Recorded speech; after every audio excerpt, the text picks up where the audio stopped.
వెంకయ్య ఆశ్రమంలో అన్నదానం చేవారు గెద్దలూరు సతీష్ కుమార్ గారు ఆశ్రమంలో వృద్ధులకు అన్నదానం జరుపుతున్నారు.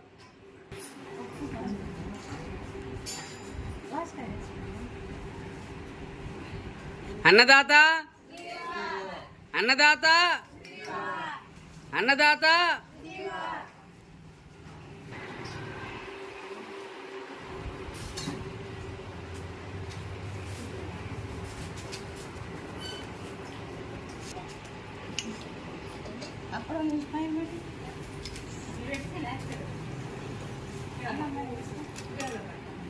సతీష్ కుమార్ గారికి ఆశ్రమం తరపున కృతజ్ఞతలు తెలియజేస్తా ఉన్నాం.